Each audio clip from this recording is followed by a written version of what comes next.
So, Okay. yeah, I'll just talk in general terms until the room fills up a little bit more. So today we'll go over, I did a redraft of the book, so that's been happening. And I managed to catch a chest cold in Europe. I think it was at the airport when they send you, the dogs sniff you for whatever they're sniffing you for, and we're all packed together with, I don't know, 300 people in a room the size of my living room. And so I think that was it. Anyway, I checked it out. I don't have COVID, so you guys don't need a mask out there. You're all right. Okay. And I don't have strep throat, but every once in a while, it's kind of hard to talk. No. Hi, Peter. I was telling Harvey that we're really glad you have that values assessment. You'll find out in a minute why we think this is important. But and there's a lot of alignments with the socioeconomic approach that we've got. When I say we, Gracie Ann and I have got over 20 years in doing org development and training it at the university, graduating doctoral students, et cetera. So a little sip of tea would be good. I'm sorry I won't be able to stay the whole time. I have another call in a half an hour that was pre-scheduled. That's okay. I'll get the most Say hello, important thing. I'll do the most important things now. How's that? Okay. All here. So essentially, what we're looking at is that, let me see if this goes onto the screen. Okay, there you go. So we're because I can't. I mean, I have it on a separate screen. Do other people see it? Yeah. Mhm. They should Yes. see it. Yeah. Yes, So, we see it. so we're co-creating a Disney project with PerView Coaching and Consulting, and it's a team invitation today that I'm going to go over. And that project includes the axiology values assessment. It includes the socioeconomic approach. It includes a science approach that we work with David Trofimo here locally, editor of Journal of Experimental and Social Psychology at New Mexico State, really good scientist. So we are combining a number of things together to take this on. So let me get to some of the main issues. So we have an agenda. We'll go through some plenary sessions, some breakout sessions. We'll look at roles, and we'll do rotating breakouts today, about half an hour in. Look at roles and responsibilities, the way we're going to do the master class, which is an open master class to develop the proposal in 8 sessions. Then we'll have a plenary toward the end and close it out with gratitude. So Disney navigates one of the most visible transitions in values in corporate history, probably. They just had 2 years of battles to take over the Disney board by Nelson Peltz, a person that Gracie and I have worked with before, another organization. I would be say to work against him, actually. He was kind of a predator, corporate raider. And Disney, Bob Iger, CEO, had to, in defense, take on some pretty cost-cutting values where they were putting system and extrinsic ahead of the intrinsic, if you're familiar with the axiology approach. So they're exactly upside down. There's links that I sent you in the invite to the new book revisions and landing page for the project. So that's a little bit about some of the background. I've narrowed it down to the Burbank office because we have 4 people that live near there that are in PerView. And it seems like a reasonable place to start rather than trying to scatter too thin to the theme park in Orange County. So I've got a background in doing Disney history and Disney studies, and so I have some credibility I hope they'll recognize that. But we'll just spend about a couple of months just generating our teamwork for the proposal. And then for the socioeconomic, their work organization has lost productivity from what I can find out from secondary sources of 312,000. Their time management about 204,000 with absenteeism, another 289,000 in turnover. So Disney is in need of a socioeconomic org development, and from the previous slide, a values realignment as a corporation. And that's because they were in that situation of the takeover of their board. And so they reacted in a very, very cost-cutting way. They laid off a lot of people to survive the takeover. So we'll talk about role alignments today. I've got an agreement. I thought it'd be nice to have some sort of ritual to start this off of indicating that you uphold the integrity and values that we have, Grace Ann and I, and Elior, our guide, and spirit of co-creation, attribution, and respect, and avoid replication and participate openly. I think everybody would agree to that, but if anybody wants to raise an issue, now's a good time.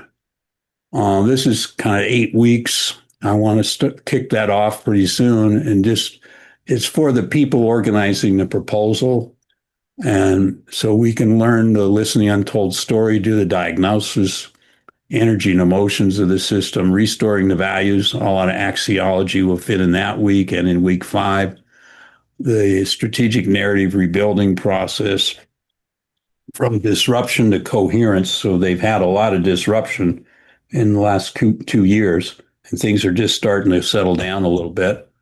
If you can call anything in this situation in the United States settling down. And then the pilot project in the 8th week. There's a lot of roles. I think there's roles for everybody because we have artists, and Disney is an arts organization, theater and film and cartoons, and every thing in a cartoon, every frame is an art thing. If you had those original films from Steamboat Willie, you had a slide, from that frame is worth hundreds of thousands of dollars. So outreach to Disney will probably be Olivia and Tom, with the help of Vanessa and Lucero, and with me flying in as needed. And it's getting ourselves ready. I will say I looked at 250 organizations that Tom put together in LA, and Disney was the one I had the most background in, and they also had a big need. I also have background with Trader Joe's, but I'm not sure they have the scale we would need to support our endeavor. There's Kroger's, but if you think Disney values are in trouble, you should go see Kroger's. And then there was the LA School District, which is something too big even for me to tackle, I think, So and we've got a vision circle we'll share, and we'll get updated, and we'll look at next steps, and that's about it for the agenda. So you've got the nub of it, and Oscar's here, and he's got a couple minutes to tell us about. We are going to Los Angeles for our national conference, which is December 17, 18, and 19. The last time I spoke to Oscar, is that still correct, Oscar? That is correct, David. So get geared up. We'll be in Los Angeles, and we're glad to be a part of hosting it with you and Grace Ann. The Quantum Conference, December 17th, 18th, and 19th in Los Angeles. Information forthcoming. A paid event, but a fun event, and an exploratory event. So great to be on with all of you, and look forward to seeing all of you. Oscar, I mentioned in our call earlier to you that I've been doing some of the history of what's going on in the LA region of Disney. and they have kept their DEI, although they've altered it quite a bit in the last 2 years. They focus a lot on their own cultural history, but they still do the basics of DEI, is my understanding. So I'm introducing that because Oscar in the True Storytelling crew does DEI with his people. When I say people, I mean Barbara and Ernst and Rico and maybe some others. I don't know. And Oscar and I go way back, probably 30 years, or maybe more, maybe 35 years. You want to admit to 35? It could be 40, actually. I mean, Yeah, I'm you're thinking it's probably right on point. But we'll claim those years as long as they add you, David. Yeah, we worked together with the vice chancellor of UCLA doing community work and leadership development throughout LA. And then we worked at public housing with Nora King in Nickerson Gardens in Watts area, and a little bit in Jordan Downs. So we know LA pretty well, Oscar. Yeah, I think we do. I think we're look, you know it very well, David. I mean, in all corners of LA. So, but we're thankful for the opportunity to host, the co-host, and I think it would be a great conference. And we'll, integrate some of the local culture and scenery into the experience of the conference and create a dynamic, really intersection of folks that are working in the spaces that we're all working in to make a better world. And so I'm excited.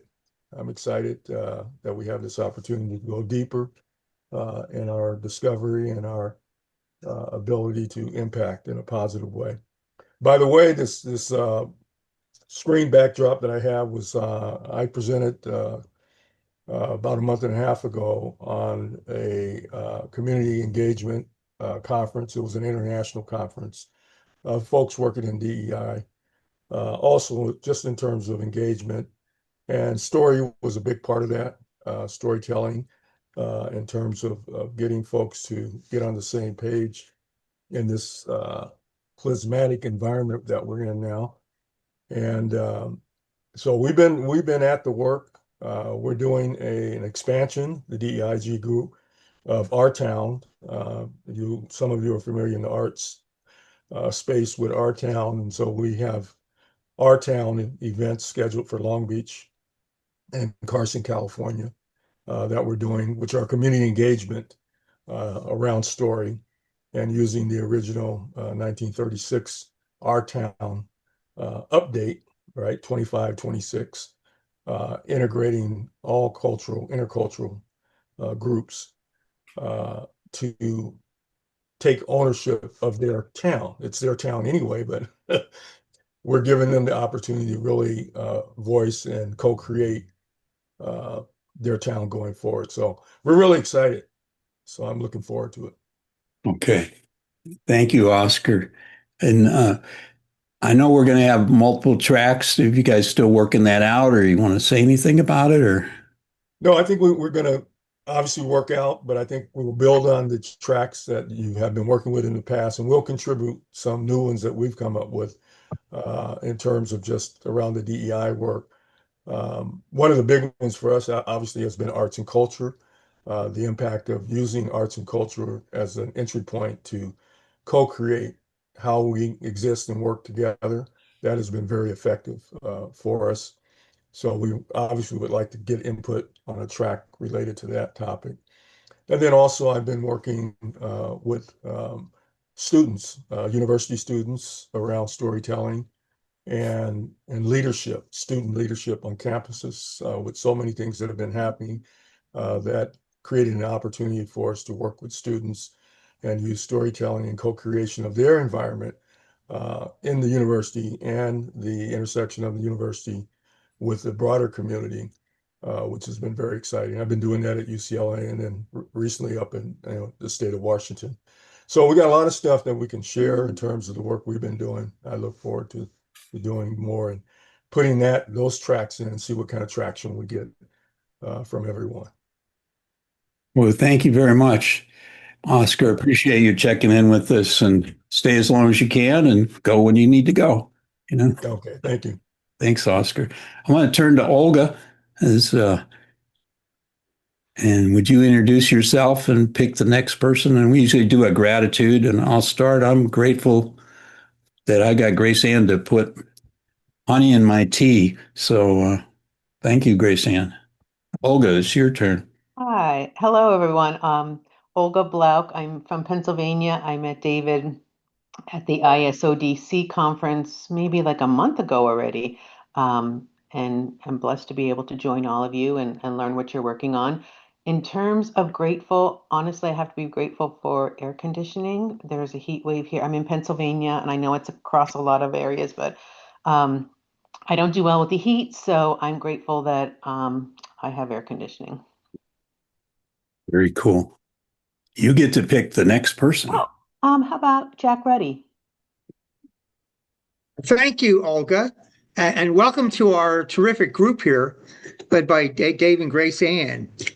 I am grateful. By the way, Olga, I'm in Philadelphia, so I don't know exactly where you are, but I'm in the middle of the heat for myself. Okay. I'll tell you what I'm grateful for. There's a police car right outside my office that's overseeing some construction work that's being done. It's about 90 degrees already downtown here in Philadelphia at 11 a.m. I'm grateful. I brought 3 plastic bottles of water out to this policeman, and he was so grateful for me to extending myself to him when he's in his car watching this construction project. So I'm just grateful that I can stand the heat and get through it in spite of the hot weather we're having over here. And I'm gonna pass over to Happy Birthday, Lemke. Tom. Thank you, David. Thank you, Jack. Can you hear me? Yep. Okay. I'm testing a new microphone. Yeah, 77 years young today, and best is yet to come, baby. So I'm ready to rock and roll. We're going to get this going, David. I'm so grateful for the life that I've had. I'm grateful to have a second chance at life after almost dying a few years back. And I am ready and willing to get going, and I will pass it to, let's see, I can look here. I'll just pass it to Olivia. And I'm grateful for her. Thank you, Tom. I'm so tempted to have everybody sing happy birthday, but I think we have limited time today, so I'll pass. I was born in Pennsylvania, Hershey, Lebanon, lived there, Philadelphia 20 years after, so love this state. And I'm grateful for Tom and how he's healthy on his birthday, and just grateful to see all of you. And I will call on Peter. There we go. Well, I'm also in Pennsylvania. I'm in Glen Mills, Pennsylvania, about 25 miles out of Philadelphia to the west, southwest. So I'm the co-founder and president of Axiogenics. And particularly in that vein, I am eternally grateful to my partner, Harvey, who I will call on in a moment, for getting me into this business called axiology and what we're bringing in the science of value to the world. So with that, I will call on Harvey. Okay, thanks, Pete. Yes, and I'm grateful for being a part of this great group. I'm so glad that I had the opportunity to go to that OD conference and meet so many of you. And we're grateful for the opportunity to work with you folks and help bring axiology to a lot of projects in a lot of places, because it adds value to what other people are doing. So we're very excited about that. Very grateful for the opportunity. Okay, very good. And I'm going to pass over to Jim. Thank you, Harvey. Good morning, everyone. Closer to my mic, maybe.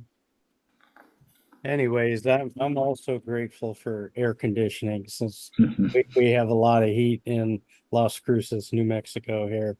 Seems like we're getting a little relief this week, but yeah, and I'm just curious. I sort of feel like I'm hanging out, still don't know my place in the group, but here I am. So thank you.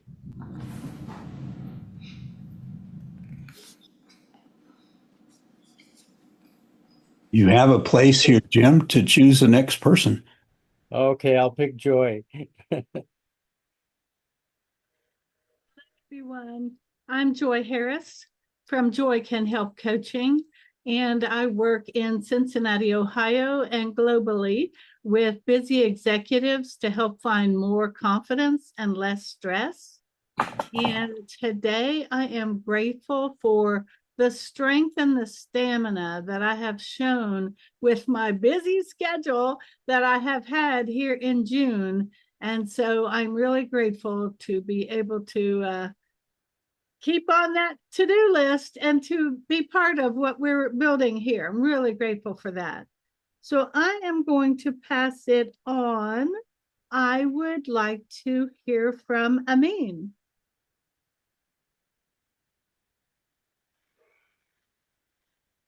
Hello, everyone. Thank you, Joy.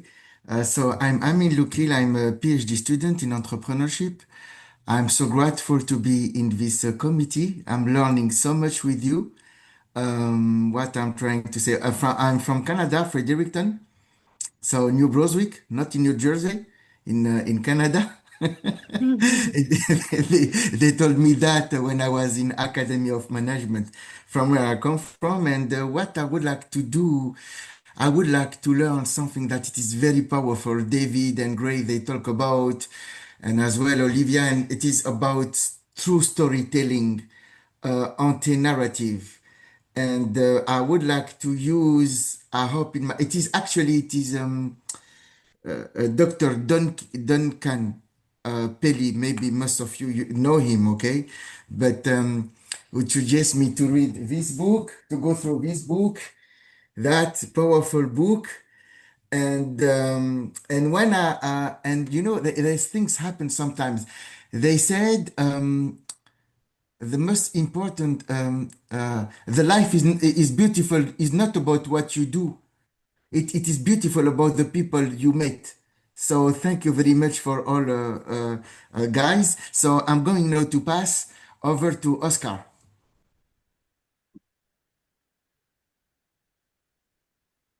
Oh, okay. Passing to me. Well, I'm grateful for the opportunity to be on with all of you for the first time and to meet you through Zoom and hopefully to see you in Los Angeles. Some of you, if you can make it for the Quantum Conference. But I'm grateful that we have this moment in the moment of community. Each moment we have a chance to have community together. So thank you for that. We'll pass it to Grace Ann. Good morning here, and good day wherever you are. I am happy for being part of this beautiful network.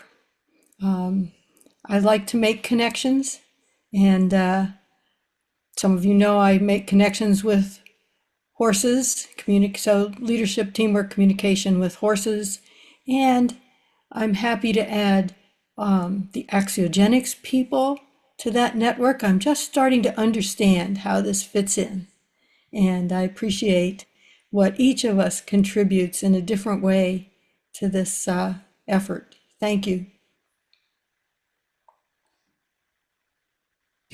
Well, I am going to sing happy birthday to Tom, and I will need some help with my voice, though. So, Tom Lemke, happy birthday to you. Happy birthday to you. Happy birthday, dear Tom. Happy birthday to you. Don't record that. It's recorded in so many ways. Thank you. Thank you, everyone. Yeah. So let me go back to the agenda and let's get started. All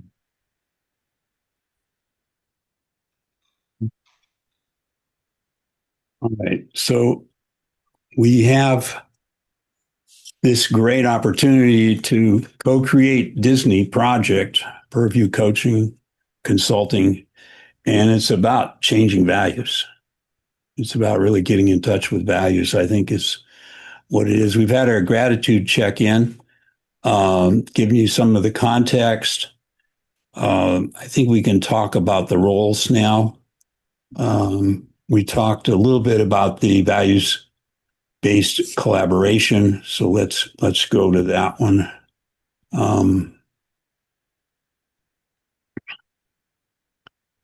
So if you'd indicate I agree, and if you don't agree, just say I disagree or put hell no in the chat.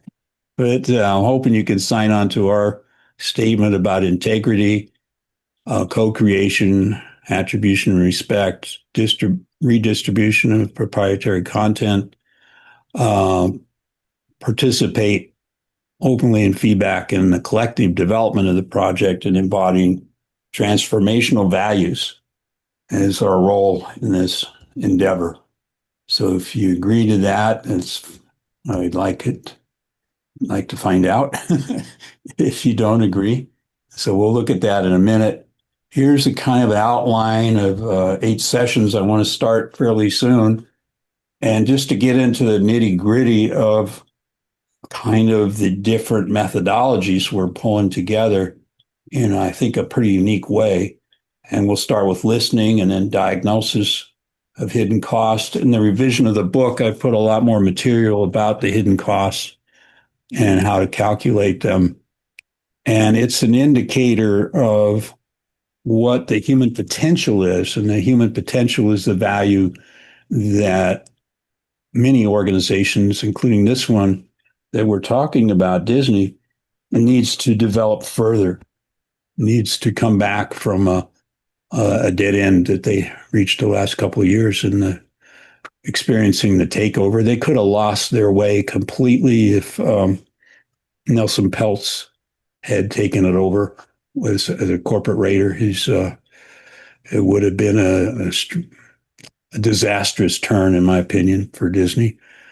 So then we look at energy and emotion. So there's a lot of people in an organization that have a habitual way of valuing things and a habitual way of working, and they have some stuck emotions. So the coaching process is worthy of that. And then the restoring after layoffs, after so many layoffs, and the continued turnover, those are 2 separate issues. And then the value alignment after experiencing the shock of corporate raiding, then building their strategic narrative, rebuilding it, which they've been doing this year on their own, and I'm not saying they haven't, and coming out of disruption, and then what the project would look like. So my proposal is to spend about 8 weeks doing those things. And so I thought what we might do now is go into some breakouts or just meet as a group as a whole, as you prefer, and look at the kind of project roles. I think people in this group are well situated to work with the master class. And I know Olivia has been advocating for that since I've known her, and then has done master classes herself. But I think also Tom and I think Joy, with her success coaching, is really good at doing this kind of distance work with a master class. I think all of us can contribute. The outreach to Disney, the Burbank leaders, that's going to take personal contacts, emails. One of the directors is only available on LinkedIn, evidently, doesn't do email. And then there'll be our own personal readiness. So that's what I was going to do, is suggest we talk for a while. So do you want to just talk together for a while, or do you want to go in pairs, or what do you want to do? Sorry, I have to go. I'll see you all. All right, Peter, thanks for being around. Yep, see you tomorrow. Bye. So I think what do you think about the idea of starting together and then breaking out, just to get an idea of where we stand as a group, and then breaking out into smaller groups? I think that's a great idea. Yeah. We could break out into pairs, and you can rotate and move around anyway. So you can. Okay. Usually we start with 6 groups and people choose one or two. Anyway, so, but it's nice to have the opportunity.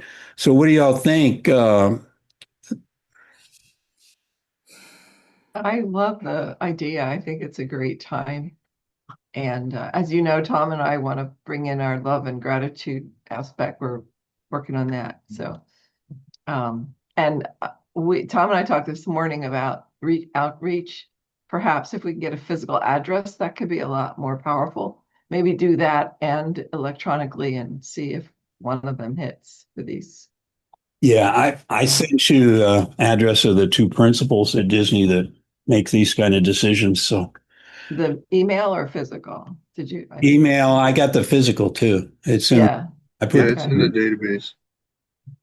Oh, that's Yeah. right. Thanks. It's in the book too. I put it in.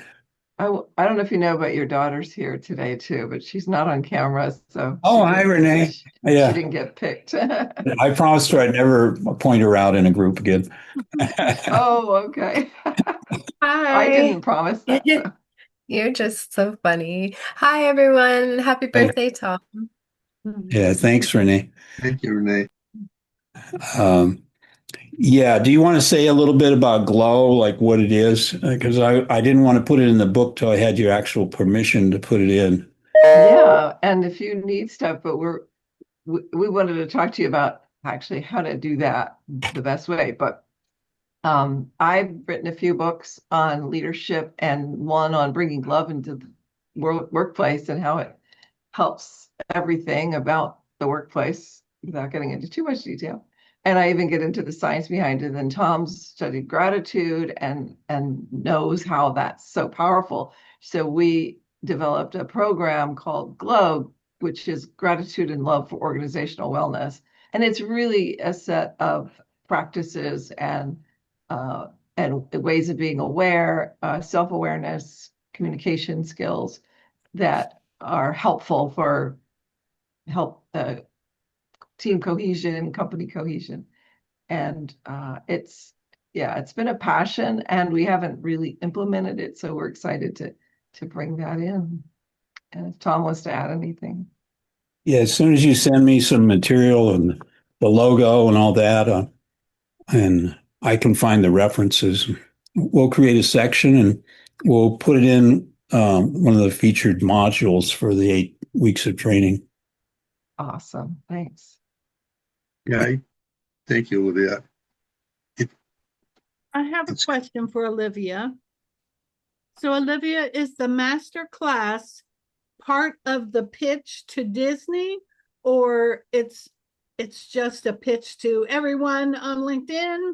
How are we seeing this master class evolve, and who is the audience? Well, I need to defer to David because he's what we could do both actually, but if it's geared towards Disney, I guess we'd invite them. My sense, it's building momentum and it's picking a project that has value for all of us and one that would make a big difference, I think. And it's the 8 weeks are mainly for us. But if we happen to get the attention of some Disney folks and they want to join in, we're certainly open to that. But after the 8 weeks, we'd have to do the knocking on the doors part, you know. So we would have the master class as one of our artifacts of the group, you know, to tell a little bit more about who we are and what we do, right? Yeah, there'll be parts that are filmed so people can tune in and see the difference, you know, at least 5 or 10 minutes of each segment. And then are we going to be promoting it publicly, like on LinkedIn, to get anybody who wants to come? I'm not opposed to that. I mean, I'm not necessarily advocating that for our first go through. No, I think it's okay. I think, you know, we'll be prepared to talk about the things we know. And we can call it a beta, you know, and just make it'd be free, right? And which is kind of how you promote things. Okay. That's my understanding from what you've told me, Olivia, that this one is free. Well, so the way normally is you do one and then you invite people into something. But I think we have so much here. I like the idea of doing a series because there are so many of us contributing, and we get to make it up so we can create a new form of marketing and find our rhythm at the same time. So I think it's great. Yeah. And it'll even be that much more enticing, and we can tell people come to one or all of them. The nice thing about the combination of methods here with the socioeconomic and the values is as we implement the first phase, like 6 weeks or so, I'm not talking about the webinar, I'm talking about actually working with Disney. We see results by the second 6 weeks. So they should see bottom line results because we'll have mobilized teams in the second 6 weeks to actually do things that help with revenue generation, releasing human potential, and that starts the value shift. We also have the opportunity working with Peter and Harvey. They have a values questionnaire, and Grace Ann and I think Tom and you, Olivia, we're going into the training tomorrow for 8 weeks on that orientation. And I think it's going to be marvelous from what I've seen. But they have an operation where the whole company, like let's say not all of Disney, because that would be humongous, Japan and Florida and everywhere else, but in Paris, but just the Burbank office, those people could do the values thing. And then we get to have a mirror effect meeting, what's called a mirror effect, like holding a mirror up to the organization and saying, well, these are your value alignments. And this is what you're professed to be doing value-wise. And this is what people are saying that work for you and your customers and et cetera, vendors. And so we show kind of a shocking portrait of how much work they got to do, I think, David, one of the things you said in your book was the soul of the organization. Yeah. And that really resonated with me. And I think when I look at Disney, they've lost their soul. They've lost the essence of what made them successful. And as we all know, in the spirit of corporate growth in the stock market and return on investment, the push for always more and more and more has led many companies astray in the same way, including Kmart, where I worked, where we got completely off because we were totally driven by the price of the stock and not by what we did to serve the customer. So I think this is really a great case history to work on. I know from working with Disney, they got great people there, and I'm sure that they're ready, willing, and able, probably anxious to get that started. I'm sure they've got their own initiatives. We just need to align with their own transformation. They have a big group of training and development, and at the leadership level, at the park level, at the Burbank level, and globally. So they coordinate a lot of training. And this could be the first of many contracts with us. I will say that this is a big contract, this is something that's probably 200,000 for the first set of activities and another 500,000 and then $1 million.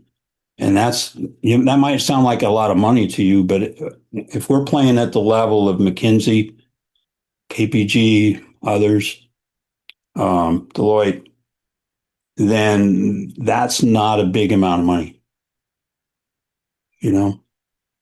So we just have to be as professional and organized and ethical in our approach, and then I believe it'll fall into place. I have a question. Gracie Ann, you want to go? Go ahead. Just, I want to mention that the French approach that we have worked with, the socioeconomic approach, assumes that everything is an experiment. And from what I see, the axiogenics also takes this approach that leaves the power and authority with the individual. So we as consultants do not presume to diagnose them and tell them what to do, but we give them an opportunity to combine their collective wisdom in a way that helps them decide what is their problem and what do they want to do. So just to remind us that there's a lot of information out there on what their problems are and how to fix them. And we are not wedded to any of those. What we want to do is allow them to take charge themselves and use some of our tools to process the wealth of information into a usable format. Excellent. So would you say, Grace Ann, we're more or less a team of facilitators who avail them of what is available to them to use, and it's always their choice, but we're the tools that they can use to make the changes. Okay. Well, it's a combination, and the French have always done this, recognizing that there's a process side and a content side. So each of us has some content expertise, but that's the smorgasbord of what's available. Once they diagnose their problems, decide what they want to do, they can be aware of the expert help we're able to give them in certain areas. Okay, yeah, thank you. I just would say too, with Harvey, that and Peter's not here, but if they want to do something deeper with you, that's a separate contract, but we would like to have the piece of the corporate diagnostic in there as part of our cost of doing business. Yeah. The other thing is the group of Genius Unlocked wants to do a retreat with us in California, and that would be a hybrid retreat of people on distance and people going there in person. They're up around the Bay Area somewhere, as I understand it. That won't be cheap, and I'm not sure we can do it this year. In other words, I'd like to have some money rolling in and then pay for that retreat instead of having to do it on everybody's credit card, I don't know what you think about it, Olivia. I know you and Tom are doing a lot of and I think you too, Jack, are involved in Genius Unlocked, but they've reached out to us and said they're willing to take their annual retreat and open us up to having one of the main tracks in it. And then they'd invite some other people as well. I think that would be great. And Me too. Yeah, because their stuff could be definitely benefit organizations. So I'm all for it. Yeah. I want to I like Genius Unlocked. They're very good, and they have great material. From my experience, I think we all did the 1 week with them. Tom and Olivia and I did the 1 week thing about a month or 5-6 weeks ago. But their material is good, yes. So I'd like to say hello to Ken Long, who's on the screen now, and let him know that instead of breakout groups, we decided to have an open discussion and then see if we want to break out.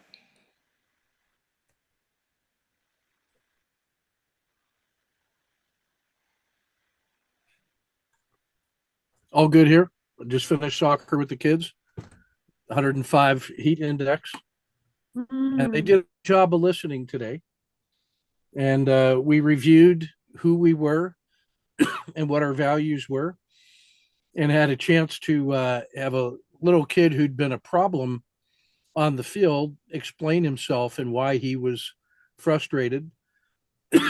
And we all listened to him, and we agreed that we could do better to fix the problems that were troubling him, which were not of his making.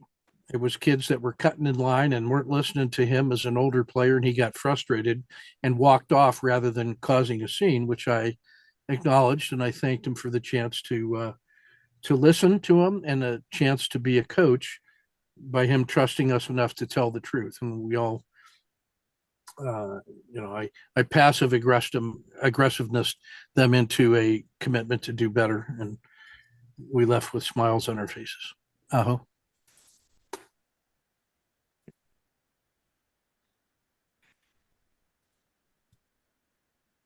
I'll just say that Ken's a soccer coach, just in case some of you don't know, for kids, yeah. And for years, I didn't know much about you except you did that. So it was so fun to learn about all your other amazing accomplishments. I do all the other things so that I can afford to be a soccer coach, which doesn't pay very well. Yeah, speaking of roles, Ken, one of the roles we would like you to play is with the AI prompts, because there's going to be a need for a lot of training documentation as we, when we do the first 8 weeks of the beta. Yeah, we'll be pulling things together. But then when we go into the actual mode of training at a company such as Disney, that's used to the best training in the world, we're going to need to have our materials look really good. And I know you can do that. They do good on training, but the best training in the world comes from the U.S. Army. And I am a skilled training developer with the Army. I always appreciate the Army's training, by the way. And I think that's true. That's why we need you to help make this training up to speed for someone like Disney and the U.S. Army. Happy to help. We were talking about putting together a master class that can be advertised on LinkedIn, and it can be available to everyone. And then David and his technical expertise would have a lot of content. If we did more than one master class, he would have a lot of content to use as, part of the pitch to Disney. Did I get that right? Absolutely. And you would be co-hosting one of those sessions, Joy. Thank you for acknowledging that. I was off camera when you said that, but I was going, yay. Okay, I didn't know how you reacted. So, yeah, I think each of us would play a role, including the artists, those with Genius Unlocked, those that are volunteering in whatever ways, those with a background in org development or in socioeconomics. And we just need to practice working together, Picking up the baton is like a relay race. I pass the baton to Grace Ann, and then she says, I didn't know I was going to get the baton now. Well, yeah, you got the baton now. What are you going to do with it? She's somewhat used to that, I think, Grace Ann, are you? I have a question. Do you see us a lot of times for sales funnels, the webinar is live or the masterclass is live, and then you have a call to action. Do you see this being live, or do you think for what we're doing, we may want to do it recorded and then put it out? So if we need to edit it, since it's our first time, what do you think? Oh, I like the live version myself. Live. I'm a performer. Okay. I vote for live, Olivia. Okay. And then do you feel like we should have something we're inviting them to do as at the end of each one that is a paid something, or even just if your company is interested in this, book a call. That's probably the best way to end. And in the beginning, probably nobody will because we're early into it. But I would think book a call and then we farm it out to whoever's best among us to handle it. But if we're going to take on something like a Disney project, that's going to be a big elephant to handle, Yeah. I think we'd want them to talk to you, I think. Oh, they'll talk to all of us. Hey, Ken, go ahead. I see your hand there. I strongly recommend that everybody that wants to participate practice your 18-minute TED Talk, which should have 3 5-minute stories for the 3 big ideas that you are competent at leading a small group with. So that's 3 5-minute stories is 15 minutes. Then you have a minute on either end of the session to introduce and to wrap up with a call to action. That with a little transition, that's 18 minutes. 18 minutes of your best material will persuade the persuadable to book a live call where you're going to work with them and they're going to do something under your guidance that they work with their hands to make a difference in their own life. that persuades them to engage in a longer term collaboration and contracted relationship with you. So record a 3-minute elevator speech to invite them to listen to your 18-minute TED Talk, which is 3 5-minute stories, which makes an impact, which makes them want to do a live call where the magic is performed, and they're performing magic under your guidance in breakout rooms. So they're habituated to doing things on their own. That will persuade leaders to engage in a contract for their people, because they will have witnessed the magic that your work does. So if everybody has 18 minutes of your best material, the 3 things that you do with a story and an example, and that's your TED Talk, and your 3-minute elevator speech tells them what they're going to hear in the TED Talk. The TED Talk persuades them to do the live call. The live call leads to a longer term 4 to 8 week engagement. That would be my recommendation on how to sell to a large corporation. I love that, Ken. And can I just add to that, because we kind of learned some stuff too with working with Genius Unlocked, which is that within each 5-minute training, you tell a little story, or you maybe have a testimonial. You also seed whatever the offer is a little bit, if this makes sense. And I can send people some more information. And you also sort of overcome objections in your 5 minutes. For each of those, it's a way to do that. That's pretty ingenious, in my opinion. Okay. I just put up on the screen an outline of the 8 weeks. Now, we can change the topics and we can change the key inquiry. But just to build on Ken's point, let's say if you volunteer for week 1, then we want to have some things about listening, something about untold stories. It doesn't have to be on Disney, it could be on anything. Hidden costs, that's pretty specific to the socioeconomic approach. The energy and emotions, that can come out of Genius Unlocked. It could come out of the success coaching. The restoring is just the PerView 7 steps that we've gone through that a number of times here. The value axiology, well, you'd have to read the book a bit. But 4 of us will be go through the course by then, etc. Strategic is pretty open. Week 7 is kind of general. And then 8 is kind of practicality from what we've learned in the 8 weeks. So does anybody want to make changes to that? Or Grace Ann, go ahead, please. I want to go back to what Ken was talking about in the question of live or recorded. We at True Storytelling were in the process of doing little segments. I think of it as like a glossary of terms or something. And I think that the axiology website gives a good example of this, where in their discussions, there are links. And so if there's a term that you don't understand, you can click the link. If you do understand it, you go ahead. So it's a nice format. And I think we need that recorded blurbs as backup information. We can still emphasize face-to-face, but I think it's helpful to include those pre-recorded little, I think of it as a dictionary of terms, a glossary. Those little stories act as your tireless marketing robots that you can flood social media with, hey, go here and listen for 3 minutes, or go here and listen to a TED Talk. And those things are tireless and they point to each other, and you will build your brand by doing that. So it's not just a specific resource for a particular training.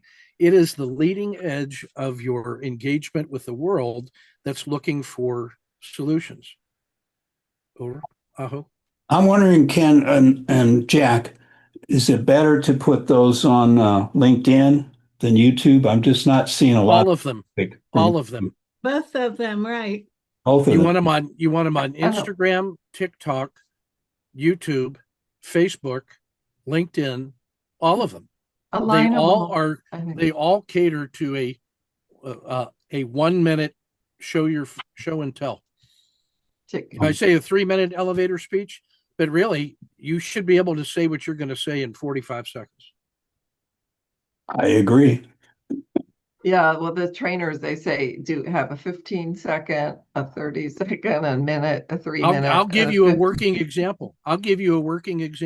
Mhm. I wrote 10 scripts yesterday. So 10 problems that my clients have in a single topic sentence. I wrote a 50-word explanation of it. I put that into PowerPoint with one slide. I recorded, it ended up being 15 20-second segments. I uploaded those to YouTube Shorts. And in the last 24 hours, those have been viewed 23,000 times. That's really good. 23,000 times. And all of them have a description that points to my body of work.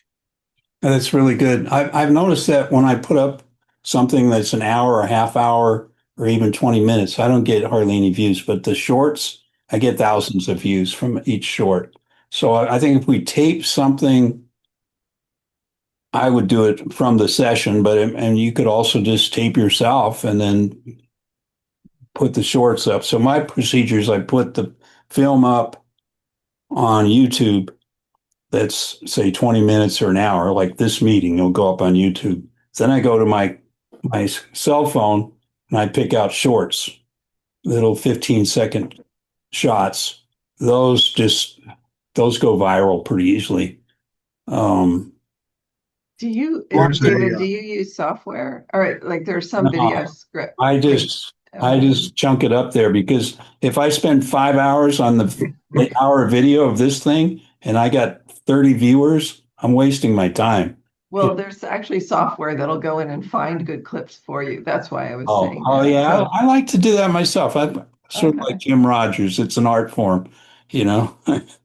There's a program that I belong to, and this guy his whole thing is about videos, and he's same thing. Said you should have at least 100 short clips to get the momentum going where people start looking for your stuff. So putting more out is better in shorter quantity. No one's listening to, I won't say no one. More people are listening to short clips these days than to long clips because there's so much information out there. Yeah, it's just amazing. You got to hit it really.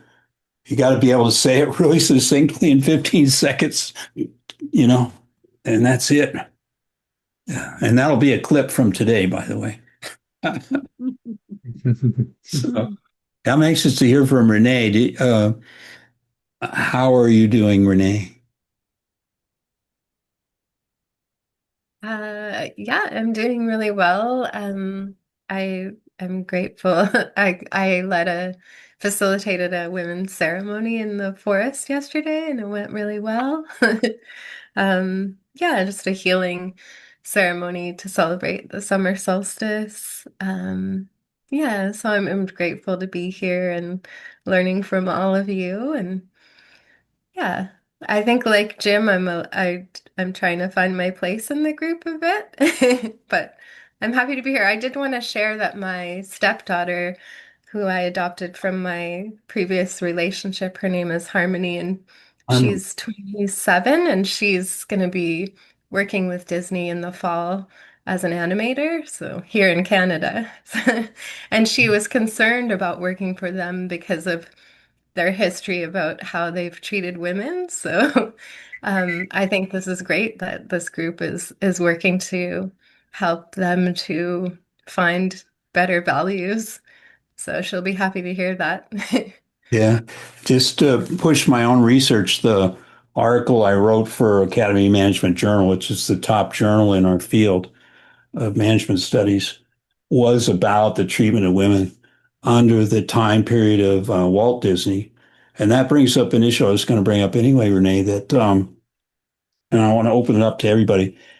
When the leaders of Disney, and I've studied Walt in particular, and Ron Miller, the son-in-law, Walt Disney, who was an accountant, and Michael Eisner. who came over from Paramount to run Disney after Ron Miller. And then there's several other people, and Bob Iger has stayed on quite a while. These are very different kinds of leaders. But the incident that your stepdaughter, say her name again. I want to get it. Her name is Harmony. Harmony. So Harmony may be referring to the earlier period with Walt Disney because he paid his women workers such a low wage compared to the men doing very similar tasks that the managers actually went on strike with the women, and a lot of men went out in sympathy to strike for women to get better wages. But Walt took this as a insult to his whole notion of the family Disney, that everyone's part of the family. But I don't know why you'd be in a family where you're not being paid well, and that the family metaphor was supposed to gloss that over. Well, Walt got so mad about it, he jumped out of his car and started to fight the people in the picket line, physically with fists. And his brother, Roy, took him down and got him out of there and shipped him out to, I think it was South America, to do those films about the little animals in different countries. They actually got him out of the United States. And it just brings up the point that probably in each era, there's something with gender, race, what have you, that's going down, and leaders are contending with it. And I know Michael Eisner Ron Miller had to right the ship when he took over, the accountant. He did a lot of things. He started Touchstone and a lot of the other activities he doesn't get credit for. Anyway, so there is the problem that when you have a corporation like this, they have a public persona. Walt's signature isn't even from Walt, it's from a guy named Ub Iwerk. And they drew the signature, master artists drew the signature of Walt Disney because they didn't like Walt's own signature. And they have a set of stories that kind of is their reputation image that they really want to maintain, like any corporation wants to maintain their reputation, whether it's the military or the corporation or a school system or a hospital. And then you have the reality of what's going down that they're trying to contend with.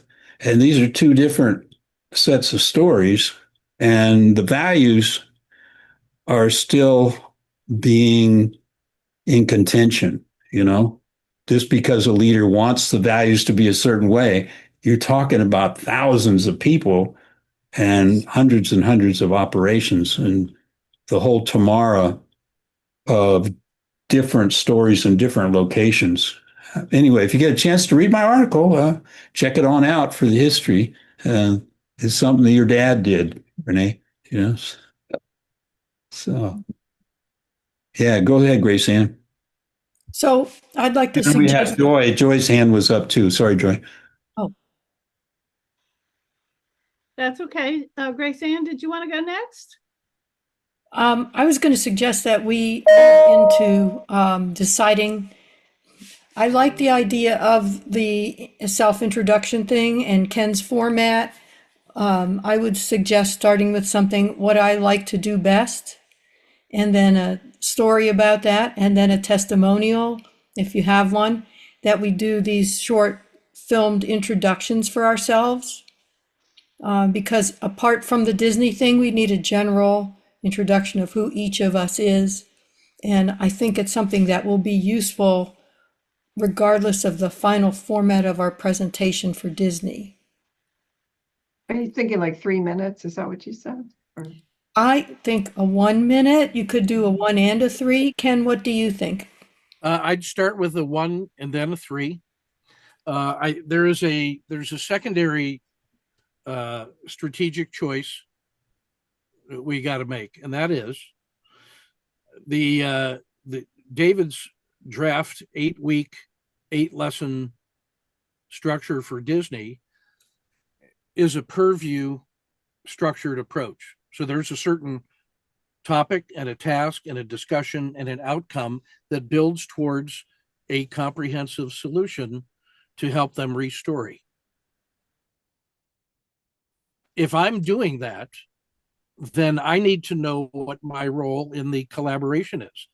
Am I supposed to be facilitating that in the PerView style, in which I therefore would need to be skilled and be consistent in that lesson as part of 8 lessons? Or am I there to work on the things that I do in OD and that we are just describing? Hey, what's the thing that I do for 1 minute and 3 minutes? So there is a conceptual choice that we've got to make on how to organize the collaboration. It's one thing to have 8 trained team members working on the team process. That can work. It's a different thing to have a collection of, I see 12 of us on the screen, 12 artists with their own art that are not necessarily connected in a sequential process. It is more of an artisanal, bespoke set of solutions tied together by values and storytelling. So you can't do both of those at the same time in a contract with a large organization. You have to say, this is the deliverable. You're going to get 8 different versions of PerView, and we're going to be skilled on the task that we're doing that week. Or you're going to sign up to have 8 different treatments from these different artists, each of whom are connected by values, but have their own very different approach to resolving tension or seizing opportunities. So there's an identity issue that has to be very clear in the way you make this presentation. I agree with you, Ken, but I think that I would start with the individual, with what people like to do, and then move to, it's the difference between what they call a team and a crew. So a crew has roles assigned and we know how we fit together. I think we can develop into a crew to meet the Disney needs, but I would start with just the individual. What does each of us, so we get to know each other a little better, and then move from there. Concur, because you have to introduce the team anyway. Who are these people that I'm going to be working with for 8 weeks? What is it that they do? What's their personality? How does that shine? So start with a 1 minute and then a 3-minute elevator speech that concisely talks about 3 things that you do, and be affirmative. And you can add a testimonial if you want, but 3 minutes, I think I'm willing to listen to you for 3 minutes and I'll believe what you say. Just, you get 3 minutes of my life. Tell me what it is you proposed to do with my head and my heart. Okay. So 1 minute and 3 minutes. Hey. And then Joy, and then Jack. Well, now I have 2 things to say, but I think we have to go with what the individual does and what they'd like to do, because even now, with the variations of exposure to the PerView method of storytelling, we all have varying levels of how much exposure we've even had to it. So we can't all say we're going to do the PerView method perfectly or as designed until we get a little more familiar with that. And now the other thing I had to say, it goes back to the masterclass and the call to action and being active on all these social media platforms. But Olivia had suggested doing a newsletter through LinkedIn. And between all of us, I'll bet we have a lot of contacts through LinkedIn, and a call to action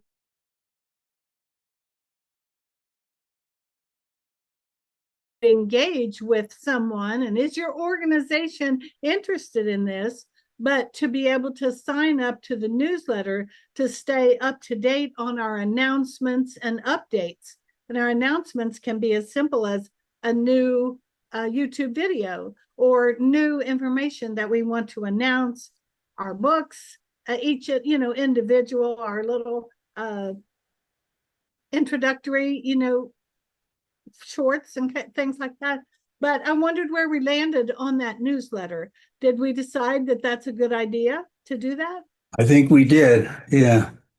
I'm apprenticing with Jack, we're doing a LinkedIn Live later this week, or at least taping it, and I'll be better able to talk to you next week about it. But as a writer, I can certainly write for a newsletter once I figure out the mechanics of LinkedIn. So I'm showing my age here, Renee. I'm showing my age here,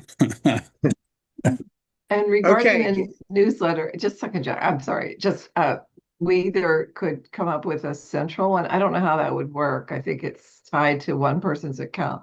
Anyway, we can figure that out. So sorry, Jack, go ahead. No, that's fine. Thank you for that.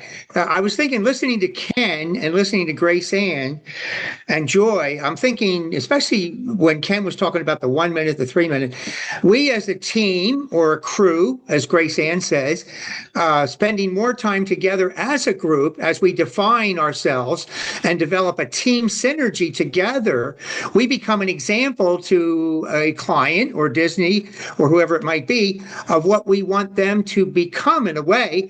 We need to mirror image what we are bringing to them as a team.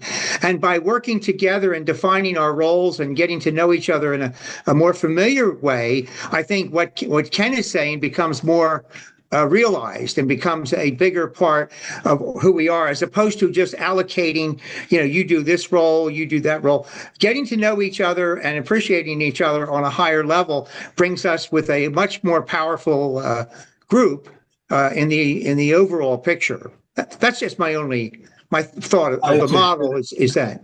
Good input, Jack. Really appreciate it.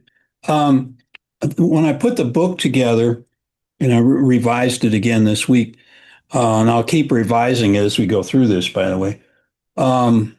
It's not put together with the PerView framework.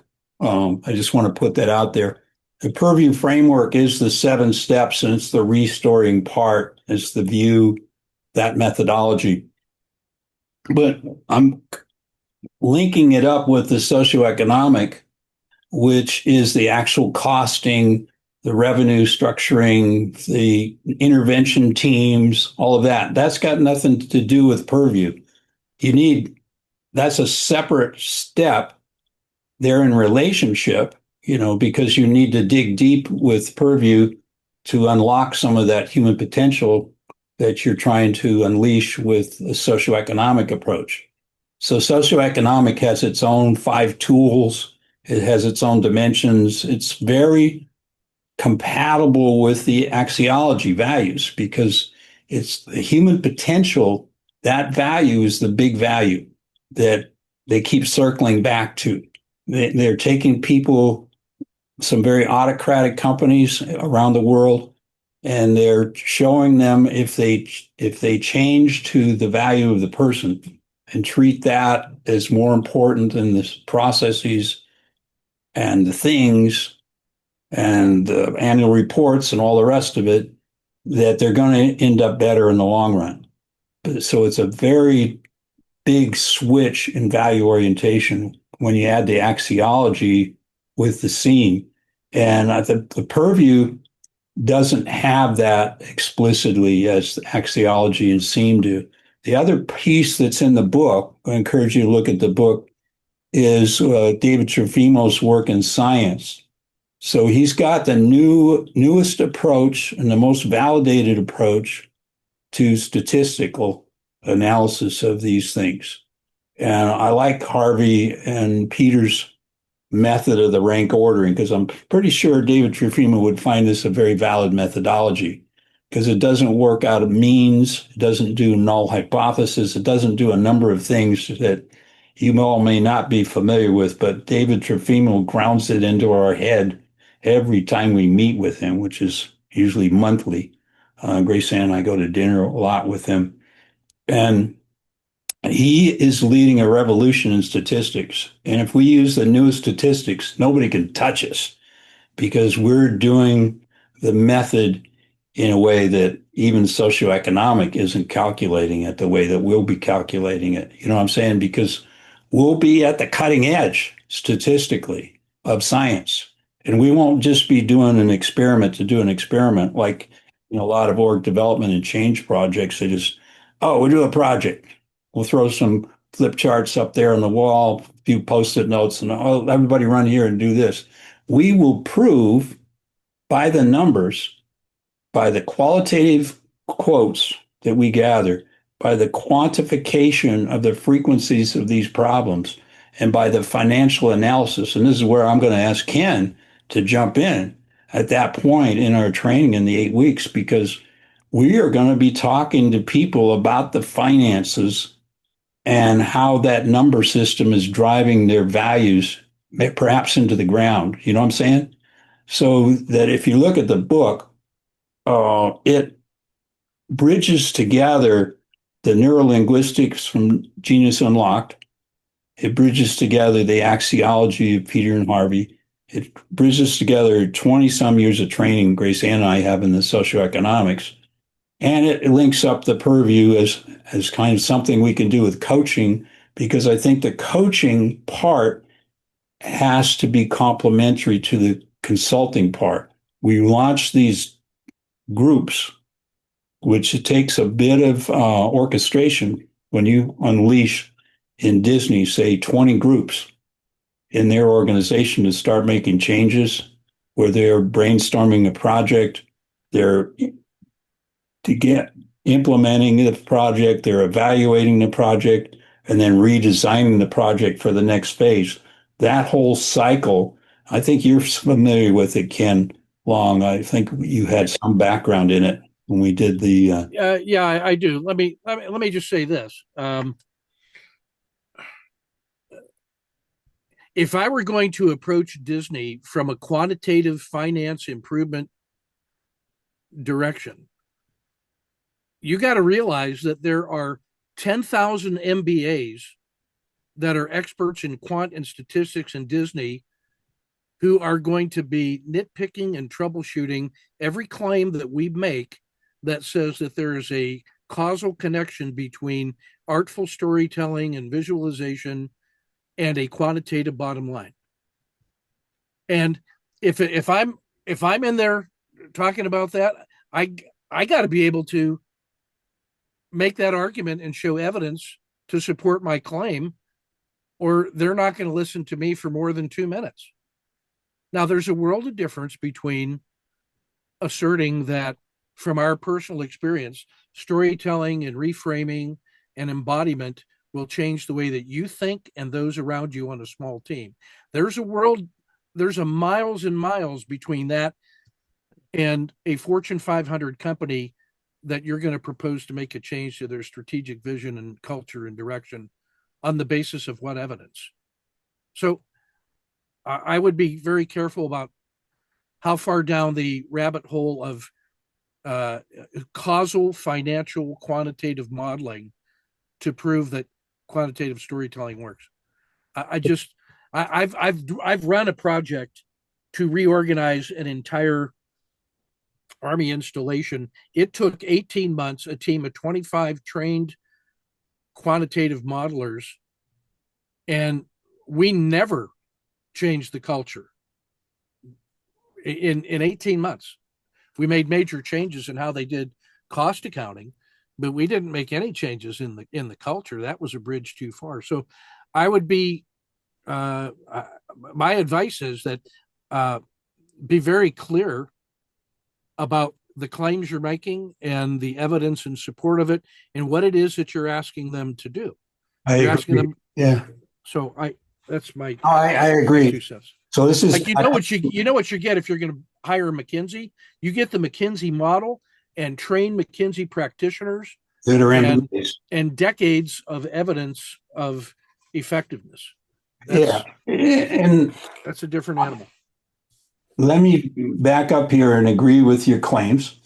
So when we start the diagnostic, it's working conditions. It's talking to the people about their working conditions and documenting it. It's talking about the work organization, communication patterns. It's talking about where the training is, how their time is used, and the strategic implementation. So that this is the starting point, the socioeconomic analysis. Now, where they get to the quantification, Ken, is they say, well, how frequently does this happen? You say that you're taking over for somebody who didn't show up for work on the set. or on the, they're not running the ride and you had to do that and you're a manager. So we cost out what they're spending to have a manager do a work of an employee at Disney. And we can calculate that very precisely. And then when we do the mirror effect meeting, we've gone through the working conditions, work organization, we've got our qualitative information, yes, and we present that, but not alone. We present the quantification of how frequently this is happening, and then we show where that impacts their short-term bottom line, where that shows up, and what's called hidden costs. Hidden costs do not show up in those annual reports that the MBAs are putting out. It takes what's called activity-based accounting, activity-based costing, ABC it's called in accounting. So you do the ABC work. Well, I say you do it. It'll probably be me doing it, as somebody who's trained in it. And I can train others in it. So there'll be different people doing the role of gathering the qualitative information, then going back in round two, say how often does it occur and where do we get the costs from it? And if they say, I don't know the cost, you have to talk to our MBA accounting person, our CPA. We say, you need to make an estimate, sir, or ma'am, because you're running an organization, you need to know what things cost. So we start pinning them down right away. And when we do the mirror effect meeting, they get the qualitative, the quantification, and they get the financial terms that say, you are losing, like the chart I showed you in the PowerPoint would now have foundational evidence in it with calculations shown where we show our work, like in math class, we show our work. This is a $500,000 problem, right? We propose to spend 100,000 now to get this to have evidence results in your annual report. The other thing is we do the documentation with it that David Trofimo will show us when I get him to guest in here of how do we produce evidence that shows our intervention actually had changes in values. Well, we've got the axiology methodology to show that. It's just a simple time. Must be in trouble. Go ahead. I got to take an Usha call. Grace Ann, go. Okay, so David, it's our last 5 minutes now. I would like to have an agreement on what we're going to do for next week. And I think if we start with the individual introductions, because if we're taping our introductions, it's helpful to get feedback and to revise them. I don't think it's a one-shot deal. So we can get started on those who would like to have a taped 1 minute or 3 minute or both. Let's get started so we can review that for next week, give each other feedback. And then I think, David, you have to correct me if I'm wrong, but it seems to me like this idea of the master class, from my career in teaching, that the Disney thing is like a living case example that we're using to teach our class. Yeah. And we're developing the final proposal through the weekly sessions. And so what you were just talking about all has to be documented, written up eventually, and put into a package eventually. Yeah, it's exactly right, Grace Ann. So each week we take a chunk and we work on it together. And those of you who volunteer to do your 3 minutes or 10 minutes or want to do something specific related to topic, we do that. But we get to become a crew. I think it's important to understand the net value proposition of axiology, that if Harvey's still here, he can explain it better than me, but the decisions we make in the 3 minute or 1 minute, or what we do in a master class or what we do out in the field with a client has to do with net value. So if the net value added in that moment to our client, not to ourselves, because that would be a selfish way to do it, but a net value increase to our client is for you to say, okay, you need success coaching. You need to do this thing in axiology, or you need a science approach to your financial, or you need to drop the p values in your statistical things because they're out of date and go with a more modern up. So if that's the net value, that's the thing we do. And if that's our field, that's our field. If it's saying that our net value is what we're going to do in the field for you, then that's something. Harvey, am I Okay, getting let's close stop a to this? minute.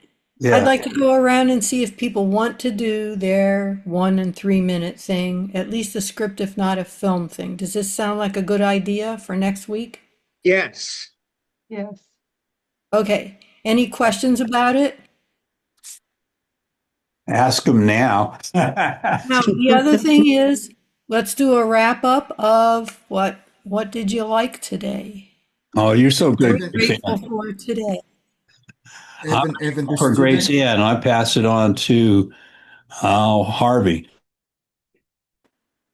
I'm I'm just very pleased to hear the interaction and all the different ways that people are thinking about things. I think for all of us, we're getting a broader perspective of what we're capable of.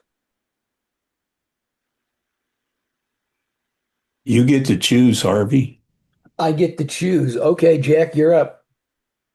Okay, Harvey, thank you.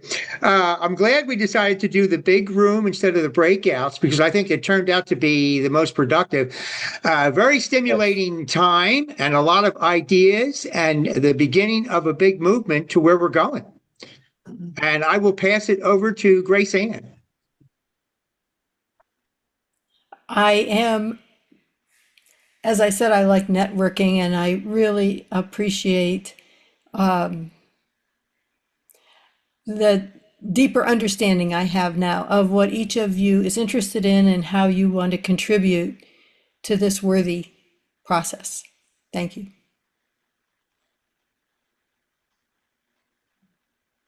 And Olga. I love to learn. I love to learn about people. I'm very passionate about each individual being whole self and fulfilling their full potential. So I'm definitely still in a learning mode of what each of your talents and skills are, and I'm enjoying that. And I'm looking forward to working with everyone. Enjoy yours. So, like you want to get in there, go. I have to jump off on time, so thank you for picking me. What I liked about today, I'm grateful that we got some business done. We got some work done, and we're collaborating, we're throwing out ideas, and then we're saying, this is what we've decided to do. And it's great to just do brainstorming and get a lot of ideas, but at some point, we have to lock them down, pin them down. And I think we pinned a lot down today of our next steps. So that's what I liked. And I would like to hear from Tom Lemke. Happy birthday, Tom. Thank you, Joy. I agree with what everyone just said. I think we're actually getting some things done, starting to see the vision of what we can achieve. I like, David, that you brought up that we are creating something that is new and different, which you referenced in the book, but it's very exciting to me to see us evolving this and all these great brains coming together to create a really leading edge ability and capability that is going to truly help companies. Because I think it is about measurement and they want to measure things as Ken and other people have said. So I am really excited about this and I'm in. I will pass it to Ken. Yeah, I'd like to offer Basecamp for this group as a very easy way to collaborate and collect these different artifacts that have been discussed. For example, Olivia and I have posted our one-page biography curriculum vitae that gives sort of the detailed background of who we are, what we've done. I'm going to post a 1 minute and a 3 minute sample speech there that describes who I am, what I do, and 3 things that I offer. That's an easy way to start collecting the community of practices artifacts that can be used to build various things. We are a values-centric organization. The study of values is axiology, what it is that we value. And if we are eating our own cooking, then our collaboration is an example of what a group of people can do. That's why I'm going to borrow that from Jack. I think that's a good idea. So if you have Basecamp for this project, then you'll see my stuff. If you or haven't answered the invitation yet, please send me an email to longke@yahoo, and I will get you invited to Basecamp. You will see a ton of good things in there already, including Olivia's bio, my bio, and some of that stuff. But that's an easy way to do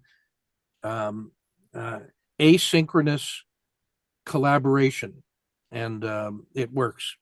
And Aho, I pick Jack. You already went, Ken. What I meant to say was Jim.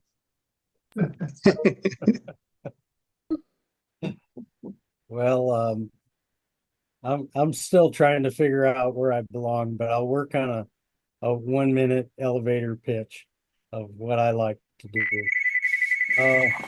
Let's see here. Well, let me pick Renee. Thank you.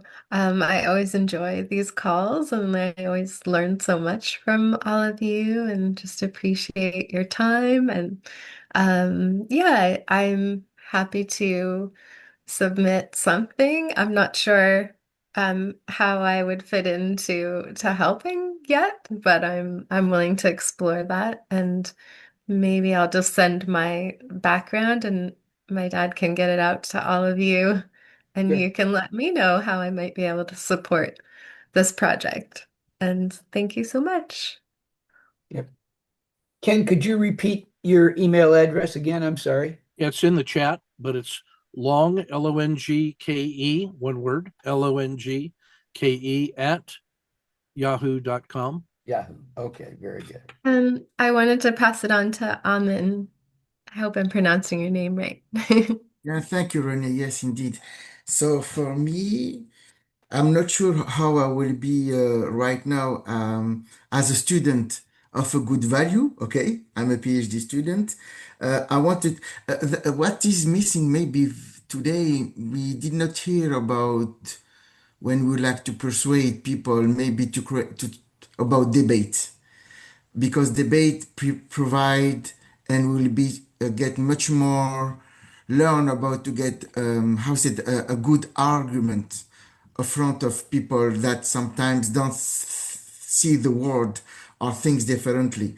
And I would like as well to make sure that at this stage I'm not sure if I will be able to come to Los Angeles. So this is what I wanted to say. But of course, I can send you my profile and background. I'm having a website, and you can look over about what I was doing before as an entrepreneur. Thank you. I'm going to pass it to Olivia. I think Olivia should not talk yet.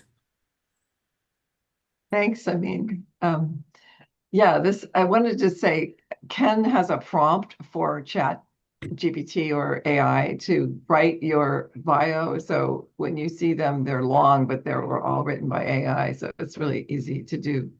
And I'm excited because I've always cared about organizational culture and bringing love into business. But my studies and my career was as a statistician and data scientist. So it's really fun to see all this come together. And I know she's not on, but her note taker's here. But she and I both have master's degrees in statistics. So if you need that at all, or that adds to our credibility, which I think it could, that might be fun. And so I am just grateful for all of you. And and what we talked about, I mean, I agree with everything, especially having a next step is really powerful. So I will call on Harvey. Did you share? I did. Okay. I thought you did, but it was early on. So David, are you the last one? I said I'm grateful for Grace Ann, so I'm grateful for all of you. And I think we've all gone. Those who have a screen. Jack, did you go? I went, but did Tom go? Tom, happy birthday again, Tom. You get the last word.